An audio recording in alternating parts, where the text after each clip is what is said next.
नमस्कार सगळ्यांना, ढेबे टीचरांच्या ब्लॉग मध्ये सगळ्यांचे सहर्ष स्वागत आहे।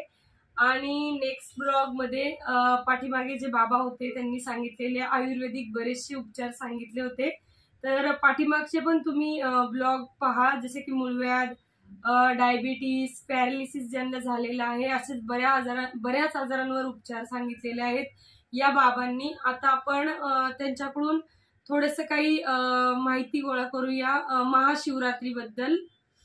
तर बाबा, महाशिवरात्रीच्या कवटाबद्दल काय सांगत होते तुम्ही? महाशिवरात्रीचा कवट असतो ना, कवट, त्याबद्दल काय सांगत होते? महाशिवरात्रीचा कवट शिवरात्रीच्या दिवसाचा त्याचं काय? ते टरकल जे असतं ना, ते सांभाळून ठेवायचं, वर्षभर कामाला येतं। कोणलाही तू चावला ते सान रोगळायचं आणि त्या जागेवर लावायचं, लगेच नाहीसं होतं। ताप आला ते उघडायचं आणि चाटायला द्यायचं। ते कवट असतं महाशिवरात्रीला, बाजारात भेटतं ते। शिवरात्रीच्या दिवसाचं टरकल कवट खाऊन टाकायचं आणि टरकल जे असतं ना ते उघडायचं। 12 महिने घरात ठेवायचं। ते ज्या टायमाला काही तकलीफ होईल त्या टायमाला ते उघडून घ्यायचं। ते कवटाचं बाहेरचं साल असतं, हे लोकांना माहित नसतं। शिवरात्रीच्या दिवसाचंच कवट चालतं, इतर टाइमच चालत नाही। बरोबर, माझ्याकडे आहे शिवरात्रीच्या दिवसाचं कवट। म्हणून कवट शिवरात्रीच्या दिवशी घराघणी सांगतेत, खात्यात आणि फेकून देतात। माहिती कुठे असं आहे, ते माहितीला महत्व आहे ना। आता ते कवट कशासाठी आणायचं? पुढच्या फायद्यासाठी आणायचं। शिवरात्रीच्या दिवशी लोक आणतात, खात्यात आणि देतात फेकून, पुढचं माहित नाही ना। नाही, बरोबर। त्या कवठाचं महत्व असं आहे, कारण ठराविक ज्या गोष्टी आहेत त्या माणसाला माहिती नाही, म्हणून अशा प्रकारे। तुम्ही केस वाढण्यासाठी पण काय सांगितलं होतं ना? केस वाढण्यासाठी काय करायचं? वडाचा पारंब्या, कवळे शेंडे कापून आणायचे, खाली लाल शेंडे असतात, तो बारीक असतात दोऱ्यासारखे। ते कवळे शेंडे कापून आणायचे, वाटायचे, पाणी टाकून आणि डोक्याला तोडायचे। वडाच्या पारंब्या असतात त्या बारीक बारीक केसांना, त्या कट करून आणायच्या आणि काय करायचं? त्याचं वाटायच्या, पाणी टाकून आणि त्याचा रस सोडायचा डोक्याला। त्यांनी केस वाढतात। केस वाढतात। त्या पारंब्याला एवढे वाढ, किती वड उच असला तरी त्या वाढत वाढत खाली जमिनीत घुसतात, एवढी ताकद आहे त्यांना। सांभाळलं पाहिजे, केलं पाहिजे। आणि तुम्ही सांगितलं होतं ज्यांना मूलबाळ होत नाही, म्हणजे बरेच वर्ष मूलबाळ होत नाही एखाद्या दाम्पत्याला, तर त्यांच्यासाठी काय आहे का थोडंफार? त्यांच्यासाठी पुरुषाला भोकरीचे पानं 7 दिवस खायची, रोजचं एक पान खायचं। भोकरीचं झाड असतं, त्याला पानं येते तसे, आणि त्याला फळ येतं ना, ते इतकं चिकट असतं, त्याचं बी जर असं हाताला चिकटलं आणि झटकलं तरी पडत नाही, शेंबडासारखं असतं। त्याचे हिरवे पानं 7 दिवस पुरुषांनी खायचे, आणि तिनं 7 दिवस वडाचे 2 कवळे पानं खायचे। दोघांनी 7 दिवस खायचं। 7 दिवस पूर्ण झाले का वडाच्या झाडाला दगड मारायचा खोडाला, ते चिक बाहेर येतो दुधासारखा, त्याची गोळी करायची आणि त्या मुलीने गिळायची। एवढे मुलं होते, खर्च नाही, अर्थ नाही, काही नाही, त्यांनीच करायचं आणि त्यांनीच पाहायचं, फक्त सांगायचं काम करायचं, म्हणजे हे होतं। ते हे कसं असतं, खरं आणि खोटं याचा हिशोब लागत नाही, प्रत्येकाचं सांगणं वेगळं वेगळं असतं। घरात माणूस आजारी पडला तर माणूस याला त्याला म्हणतं, काय करावं बाबा, आमच्या घरात असं चाललंय, माणसाला काही बरं वाटाना। मग काही लोकांनी काय म्हणायचं, तुम्ही गाळ बसू नका, देवा धर्माचं पहा। मग माणूस काय करतं, ज्याच्या अंगात देव येतं त्याच्याकडे जातं, त्याला विचारतं, मग तो काय सांगतो, आरती बसावं लागल, मग संध्याकाळी नारळ उदबत्त्या घेऊन या, मग आपण आरती घेऊ। मग संध्याकाळी त्याच्याकडे जायचं, नारळ पेन घेऊन. मग ते देवाऱ्यावर मांडतो. मग त्याच्या अंगात देव उतरवतो. मग ते हाऊ हाऊ करायला लागलं का ते बोलन ते खरं समजायचं. मग त्याने मनाने सांगायचं, खंडोबाचं जागरण नाही घातलं म्हणून तुम्हाला साठीचं. मग आता जागरण घालायचं, घरात माणूस आजारी, 50-60 हजार रुपये पुरत नाही. सगळं घनघोत बोलायला, जेवणं खावणं, कपडे लत्ते. इथं गोळीला पैसा नाही आणि कुठून खर्च करायचा. म्हणून काय करायचं, चुलीतले राग घ्यायची आणि कपाळाला लावायची, पेशंटच्या कपाळाला लावायची. जर फरक पडला तर येडवाकडं आम्ही जागरण 4 जणात घालू.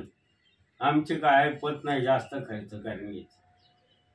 जर फरक पडला तर करणं गरजेचं आहे. फरक नाही पडला तर कशाला खर्च करायचा. बरोबर आहे.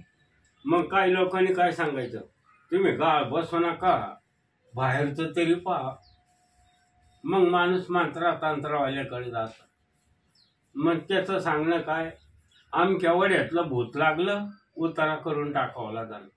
उरफाट्यापर्यंत कोंबडं कापावं लागल, बकरू कापावं लागल, त्याचा उतारा करून टाकावं लागल. मग आता त्याने तसं सांगितलं, दुसऱ्याचा जीव घेऊन आपला माणूस नीट व्हायचा का. म्हणून काय करायचं, चुलीतले राग घ्यायचे आणि कपाळाला लावायचे. जर फरक पडला तर बाजरीचं दामटं करून त्याला काळं बेंद्र लावून, चुना तव्याचं काळं लावून 3 बाऱ्या उतरून टाक, कबूल करायचं, अंगारा लावायचं. जर फरक पडला तर बाजरीचं दामटं करायचं, एक अंग भाजायचं, त्याला तव्याचं काळं लावायचं, चुन्या लावायचा, 3 बाऱ्या उतरायच्या आणि टाकून द्यायचं.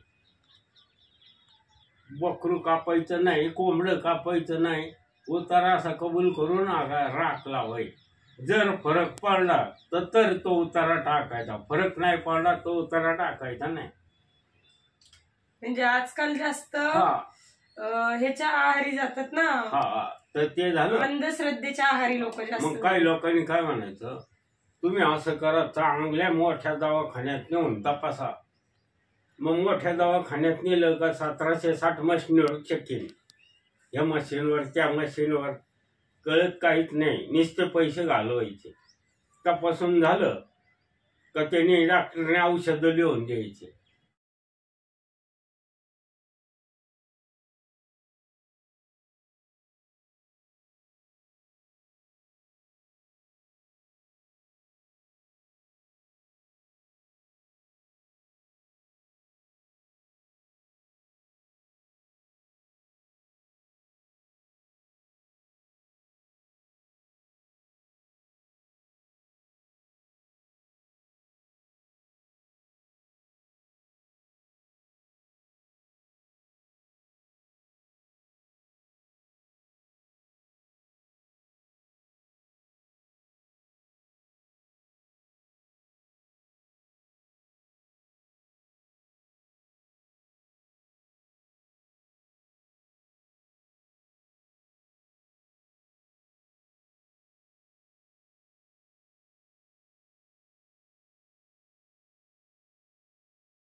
ज्यात चरबीच्या गाठी असतात ना, हा, गाठी अशा दाबून चोळल्या ना ते रक्त पांगत बाजूला, चरबीच्या गाठी हा, निघून जातात. जिरून जातात. पण त्याचं औषध तेल कसं तयार करायचं? राईच्या त्याला कापूर टाकायचा, हम्म, चुना टाकायचा, जायफळ किसून टाकायचं हम्म. आणि उकळायचं. गार झालं का चुन्याची पुडी टाकायची आणि ते तेल महिनाभर चोळायचं. त्याने गाठी जातात. म्हणजे मी बऱ्याच जणांच्या अंगावर पाहिल्यात चरबीच्या हा. गाठी असतात, मग त्या कशा घालवायच्या ते विचारते.